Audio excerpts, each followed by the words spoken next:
Made in New Orleans is underwritten by Art Plus Design Magazine, New Orleans Auction Galleries, and New Orleans Living Magazine.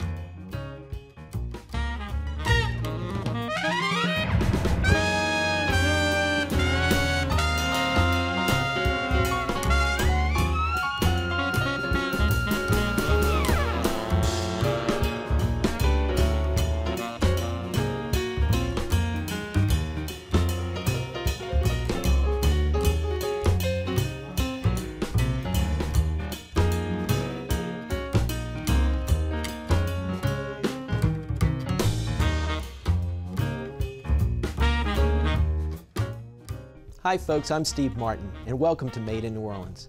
Today we visit with artist Amanda Talley, and later we'll talk to photographer Jamie Shaw. But first, let's go to Amanda's studio gallery on Magazine Street. Take a look.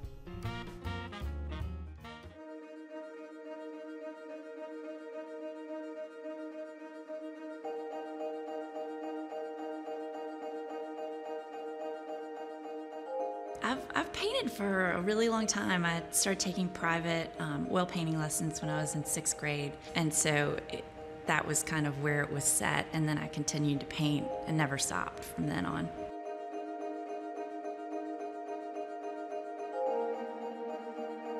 I wanted to be an artist, and I loved it, and I was an only child, so it was a form of entertainment. You know, my mother would give me papers and pencils, and I guess I would be out of her hair for a little while I was doing that, and it was fun. So that was something I always identified with.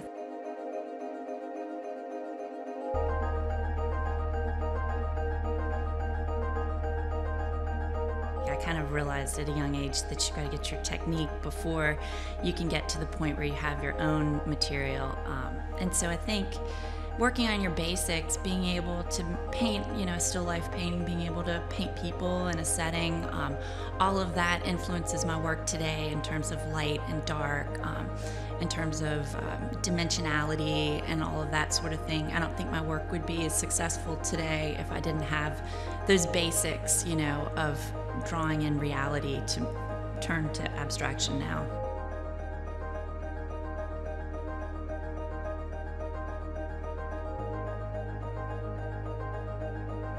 There's just such a great creative scene here and so many creative people that I was naturally drawn to that, and it was closer to home. I'm an abstract expressionist, so each piece that I do, I try to finish it in the time that I started. So from start to finish and close, don't go back in and retouch anything, because it's about that day, it's about that moment, it's that feeling. Sometimes it'll be specifically based on an experience. Sometimes I'm just in there painting and something comes out. I realize later what it was exactly about. It's about action and energy and color and movement and vitality.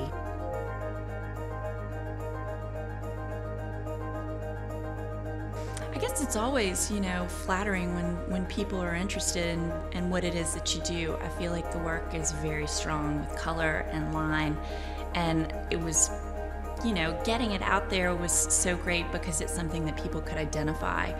And then once someone had one in their house, then other people were curious about what that was, and then it kind of spread pretty quickly based on, I think, that it's such graphic, colorful, recognizable kind of pieces.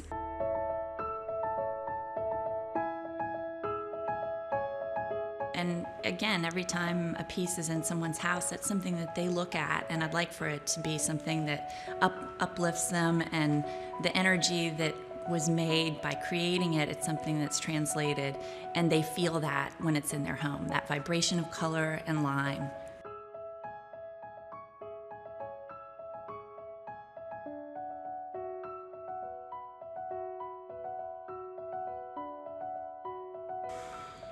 I guess it's just about creating these landscapes of color, line, texture, and energy, and what happens between the colors and what happens between the lines, you know, whether it's filling in or whether it's making it more, making the depth go through, or you're making something that's more on the surface. A lot of times it's just aesthetics, you know, it's something that's automatic, it's working through me right away. Other times it's something that's more of an emotion that's working through it.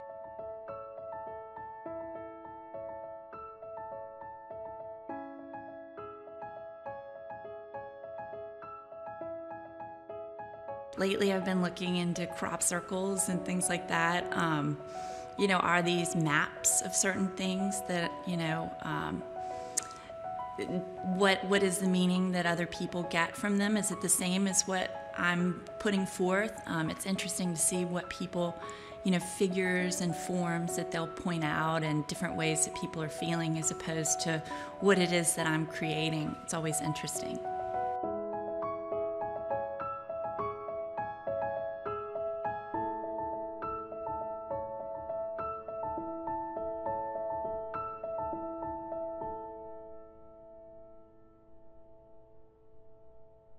We're back, and we're joined by Amanda Talley.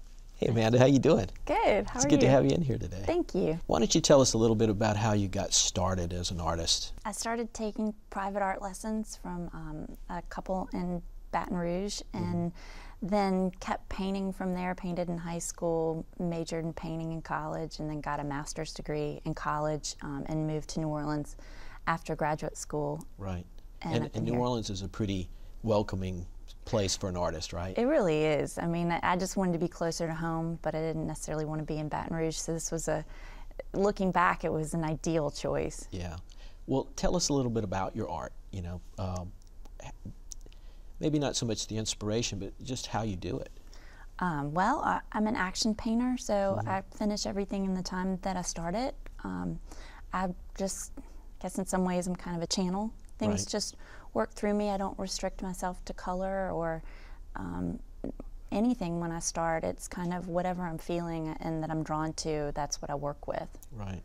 Now, you represent yourself. You have a beautiful space in the Lower Garden District, and that is something that I get a lot of comments about from people that come in to visit us and see the art community, that we may have a higher ratio of artists that represent themselves and show out of their studio spaces or their own galleries than other parts of the country, because they mention it often enough that it seems like it's different. So tell us a little bit about how that works for you, how it affects what you do, and how your interaction with the public increases or helps your work or interferes with it, you know, just kind of your take on that. Well, when I first opened my studio, I didn't realize it was going to be a business. Right. It was just going to be a space, but it was a commercial space, and so then I kind of worked backwards, and it turned into a business, a gallery. And I used to paint in the space, so people would come in while I was working. If I had, you know, any fear about being able to do that, then I had to alleviate that. And I don't paint in front of, you know, anyone now. I have a separate space, but I'm still in the gallery. Right. And I just liked the experience of the interaction of hearing what people were responding to and why. You don't always want to hear why it is that someone doesn't like something, but when they're standing in front of you, they're going to tell you what they like. Right, right. Initially, you weren't thinking of it as a space to show, because you were putting work out in different parts of the country. Has having that studio led to any other relationships with other galleries around the country, or is that something that comes into play there at all? You know, I'm not sure if that, it's still a little bit, you know, since people are just beginning to do that. I've just been, it's meeting certain people and feeling comfortable with them in order to represent me. You know, I kind of have to meet them in person first. And I've had people come in specifically to meet me and look at the gallery to, you know, have me show with them. So it gives them a place to kind of, and you a physical place for them to see what you do and kind of experience the whole thing. Everything's hung up. You can see all the pieces together and how they relate to one another. Well, and it's also, I know for me, to have a space that you can actually work in and not have to pick up and, you know, and then a place to show it when you get through with it. If it's on the wall, it's not going to get damaged like in my studio where it might get paint splattered on it and all that. Right. Well, where are you showing now around the country? in other areas? A show in Dallas, Houston, and Charlotte. Oh, cool. Right now. Yeah. You know, Well, it's kind of a lot to just keep those spaces, you know, filled with things, and I'd like to add more, but right you don't have the Andy Warhol effect where you have a factory of people working for you. No, not yet. It's all still you. Yeah, it is still me. Good. I know that your paintings are everywhere. I went into a place on Metairie Road today, and they had a painting on the wall that they had just gotten from you. Oh, yeah. And so I see them everywhere. They're very distinctive. But you've pushed beyond just painting canvases. You have fabric and wallpaper. Tell me about how all of that happened. That was really interesting. I worked in a fabric room part-time for 8 years at Jerry Bermerman, so I kind of knew a little bit about the fabric business, but not about making my own fabric and wallpaper. And so we take the high-resolution image of a piece, and then we manipulate it to make a pattern. And sometimes things that we put in the computer, we might make 5 different patterns from one piece, and then we have to narrow it down. So really, more than anything, the narrowing down process has been the hardest, because I like so many of them. Right. Well, and you do all of this in the studio, like putting the stuff together, or is all the creative done in your studio, and then you have companies that create the pillows and the fabrics and the things for you? Yeah. Okay. We do the computer part, which is putting it into Photoshop and making the patterns, and then we have a manufacturer in the United States that creates the fabric for us. Oh, that's really cool. I mean, it's really taking what you have and making more and different things from it. Yeah, and the fabrics are so distinctive. You know, people have done so many different things, and we always ask for them to send us a photograph, because I'm probably not going to get around to doing as many things as they're doing. Because really, I don't want to make other things. I just want to supply the fabric and the wallpaper for other people to make them, because it's fine art is my passion, but this is something that's kind of evolved. And do you feel that that segue into wallpaper and fabric was that inspired by Jerry? I mean, she's just a fabulous person, and she's an incredible designer. Yeah. And I know everybody that works with her loves her, and Absolutely. Tell me about that experience, because she's a designer, and you probably got to see a lot of interiors that she did where you were able to envision, maybe your paintings or things. Artwork. Jerry had me reprice every fabric in her fabric room for 8 years. So I'd see my little scratch outs, and I, physically touched every different line, every different type of fabric. So it gave me kind of some insight into this. When we came up with it, looked so different than anything that I'd seen, and I really liked that it was unique, and I hadn't seen any other pattern that looked like these. Cool, cool. We talk about all the things that you're doing, and one of the things you're doing, you've got this great place with lots of room, but tell me about your Airstream trailer. And that whole yeah, we line should film that. I bought a 1970 27-foot Airstream Overlander that we're going to put the fabric and the wallpaper in, and then hopefully start traveling around and use it as a mobile studio and hit the road. And showroom. Yeah, and showroom. Yeah, you can put your paintings in there and everything. Exactly. So where would you like to go? Where would you like to take it? Well, I'm thinking Texas first and kind of head out west. I'd love to go all the way. There's a trailer park in Malibu and hang out there for a while, but we'll see how far it goes. That's living the life. It is. Yeah. What's the thing that you like to do the most? Well, I really just like being in the studio with my 4 dogs and coming up with different stuff. Recently I've been making light boxes, which is a totally different way to paint, because the light is showing through something instead of directly on something. Yeah, just painting. I love working on paper. That's one of my passions, because with a painting you kind of have to finish every little detail when it's on canvas or wood, but when you're working on paper, everything can be a little bit looser and freer. Recently I've been working, Maria Villa came by a couple of years ago and was kind enough to teach me how to do Beret Glaramisse, which is reverse painting on glass. And so I've been doing some of those. So you paint on the glass with oil paint, and then you let that dry, and then you come back over it with either gold or silver leaf. So it's kind of a combination between a painting and a mirror, because Right. it's got such a great reflective quality. Mario's such a creative guy. He really is. Yeah, So nice. yeah, he's done a lot. And that brings a question up. The creative community here in the city, it's unique, and we have a lot of talented people. Tell me about your interaction. That was one story with Mario. How do you feel the art is looked at here, and how it's viewed outside the city, when people look in? I think, you know, so many people have such great memories of New Orleans, and even if they haven't traveled to New Orleans, they want to come here, Right. and it's such a cultural mecca. And I have a lot of people who buy art through the internet from me, sight unseen, or from a gallery, and maybe they live somewhere else and haven't even seen the piece in person. And I do think that being a New Orleans artist has some sort of, it calls to them. This Right. art was made in New Orleans, and it's such a unique cultural place that I think it really makes people want to buy art from New Orleans. Right. And the internet, you mentioned that you have sales from that. Is that that's a big component of how you get your work out to the general public? You know, I don't really know how people find stuff, because the internet But is it's such a out there. web. It's Yeah. out there, and a lot of people from places that I've never been, you know, will buy paintings and have them shipped out. And you know, you think that most people would want to be in front of something and then purchase it that way, but the world has changed so much that they look at an image and can see enough in that image on the internet that they'll buy it. Right. Well, you have a lot of, like I said, a lot of paintings locally in public spaces and restaurants. And tell us about the local collector base. You know, how supportive is New Orleans is in that respect to an artist? Oh, it's been great. You know, from people who are on a small budget, or people who want to buy a really large painting. People just all along the way, since I've been here for 13 years, going on 14, just met so many people who are supportive and who want to buy something.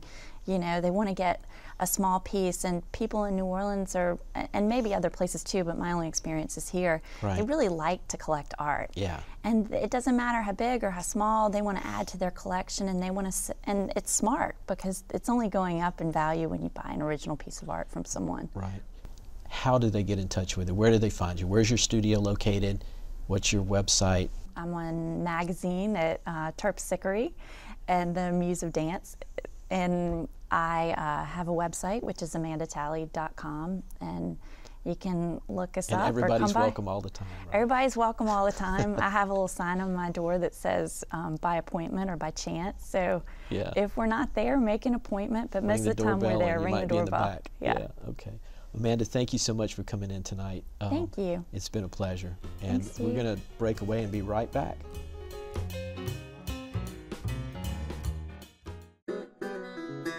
We're local and entertaining. WLAE, New Orleans Public Television.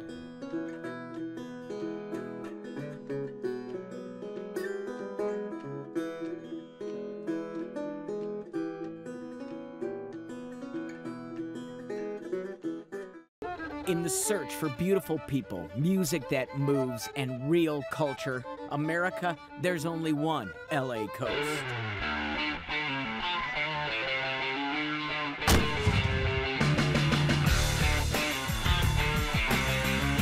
Go Coast, Louisiana delivers the treasures of the Gulf fresh to you.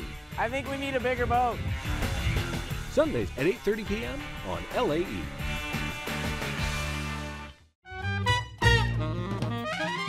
Welcome back to Made in New Orleans. Now joining us is photographer Jamie Shaw. Jamie, thanks for being here. Thank you. It's a pleasure. All right, let's get started. All right. Where are you from? From New Orleans, born and raised.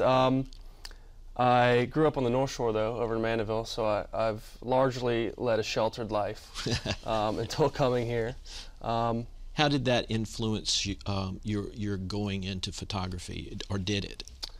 Yeah, well, I don't think it necessarily did. I got into photography when I was at LSU. Okay. Specifically after I came back from a trip to Europe, and my dad bought me my first, SLR, and I just fell in love with photography and everything it offered.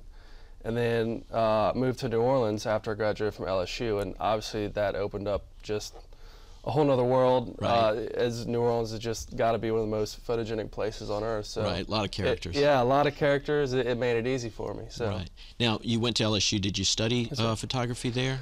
No, actually, I was in business administration, was not having a very good time, switched over to marketing. Okay. So a little more creative, but still, I enjoy it, and that's... So you didn't really set out to be an artist? No, not at all. You're an no. accidental artist like the rest of us. Absolutely. Okay. I guess you could say that, yeah. So largely self-taught in photography, and I mean, just, I think it's easy when you have a passion about something, and so... So you take photos of people here in New Orleans. Is it people? Is it buildings? What do you use as subjects? It's a little bit of everything. I mean, the people, obviously, in New Orleans are what makes it such an awesome and great, unique place. So, Now, do you pick them, or do they pick you? A little bit of both. A little bit of both. For instance, 2011 was my first experience with the Mardi Gras Indians. Mm-hmm. I had, you know, it wasn't something that I really set out to even really enjoy, but I fell in love with them, and just as a cultural event and experience that's so unique to New Orleans, I think that has greatly influenced my work. Right. And kind of how I see things now and the people here. So, you know. Now, from that exploration into the Mardi Gras Indians, you've got a photograph of a young Mardi Gras Indian boy that Sure. is actually becoming very famous. Sure. I guess as you could say that's easily my most popular piece, just because I think it's visually striking, kind of the way he's just looking right into the camera, and you know, it's this perfect little you know, face of a young black kid dressed up in all the Indian garb, and it's you know, definitely my most popular piece, I think. So. Do you pose people? Do you work with Photoshop, or do you just work in the moment? I absolutely work in the moment. You know, I very much go for the candid shot, the shot that no one's expecting. At the same time, I like there to be an artistic element of almost look like I posed them. And if you look at that piece, I mean, it's very straight on. He's looking right at me. You could almost look at it and say, okay, he might have set that up, but no, I don't. I try and be, you know, symmetrical in some ways, and try and be artistic rather than just, you know, a snapshot. Right. But no, all my stuff is very candid, very in the moment, but I try and, you know, make it look like it kind of wasn't. Okay, so that's what you're trying to achieve, but what do you want people to see in your work? I think if people look at my work, they'll see just it's obviously heavily influenced by New Orleans and the people that call this place home. Right. I want them to see, you know, truth. I want them to see. I don't want them to think that you know, these are very elaborate or set up shots. These are just, this is what happens in New Orleans on a daily basis. Right. And I mean, it's never a boring place. You can always go out and find something. In fact, I was recently introduced to White Buffalo Day, which I knew absolutely nothing about. Right. And it's almost a little Mardi Gras Indians in itself. And I mean, it's one of those cultural things that, you know, not a lot of people even here, I think, know about, but one of those things that makes this place so special. Right, but you're not only doing people, you're doing other things here, so... Sure, I mean, I first started before, you know, I really had the nerve to go up and get right in people's face for photographs and everything else, just with buildings, the architecture, you know, all the scenic kind of cliche New Orleans stuff. Right. But then that really got me into a lot of these abandoned buildings around here, which there are a lot of. And I mean, I try and capture them in a very artistic way to kind of capture the beauty of the decay, and then, you know, just the mystery of the place. And New Orleans has been really fortunate in the sense that a lot of these buildings are now getting saved, which is incredible, and that's awesome. And I think that's great compared to, you know, a Detroit or something where there's just so much blight and abandonment. Right. How does your discovery of how to work the camera and the mistakes that you obviously would make in trying to do this yourself inform your work going forward? Is it? Yeah, well, I mean, I'll give you a couple of examples. One, I'm going to steal a quote, I think, from Picasso, who said, you know, I learn the rules so I can break them. And I think that's important in art, for you to learn the cliches and the norms so you can go out and not be a part of that. But also, you talk about mistakes influencing my work, and they've greatly, when, you know, that's why I don't really like to delete pictures while I'm shooting, because I'll look at something on the back of my camera, it's technically imperfect. Right. And then I'll get back, look at it on a bigger screen, and I'm like, wow, this is kind of, you know, there's some art in this. And so a recent example is, you know, just if you're at a concert and you have all these bright lights, and you know how you have this subject on stage, and if you drag the shutter a little bit and you get these crazy colors and shapes, but you can still tell there's a trombone or sax there. And it's, you know, really cool, and that's totally by accident, you know. Not ashamed to admit that. Well, in the working with New Orleans subject matter, is that somewhere you want to stay, or are you planning on expanding that and doing other cities or going different places? Yeah, absolutely. I mean, the best thing about photography is obviously you can take it anywhere. And I mean, I've been heavily influenced by New Orleans. I think it's truly one of the greatest cities on earth. Do you have plans to go somewhere? I do. I'm leaving for France this week, actually. Well, that's pretty cool. For a year, yeah. So, you know, I plan to be working over there. I plan to be doing everything I can to capture what I see and translate that for whoever's interested. What's on your agenda over there? Where is it located first? It's in Normandy, France. Okay. A little town called Le Havre. But the number one thing in my mind is travel. Okay. That's what I want to do. Obviously, you can get anywhere in Europe on, you know, quick plane trip or train ride. So yeah, but you'll be stationed in Normandy, and yes, that's you're going to have a lot of atmospheric conditions up there, gray skies. Oh yeah, it's very cold, very gray right now, very Seattle. Right. So now, just off the cuff, what would that inspire in you to take photos of? Just the people again and the culture that's there? Yeah, and you know, when I travel, I try and definitely just kind of approach it from a classic kind of street photography point of view of just capturing people in a natural element, and just, you know, like I said earlier, I never like to really pose people or even ask for pictures. You know, it's more about just capturing them how they are, and of course the landscapes and architecture and everything else that make that place unique. How can people find out about you and see what you're doing? Do you have a website? Yeah, I have a website. You can go to jameshawphotography.com. Okay. And there'll be a number of links to other things like my blog, Elephant and Tiger Skin. That'll probably be the best way to kind of follow my travels. I post on there much more frequently than I do on my main website. So okay, great. That's probably the easiest way. Well, Jamie, good luck over there. Thank you for being with us tonight. I appreciate you, all the time you've taken. Thank you. We'll be right back with more Made in New Orleans. You're watching WLAE, New Orleans Public Television.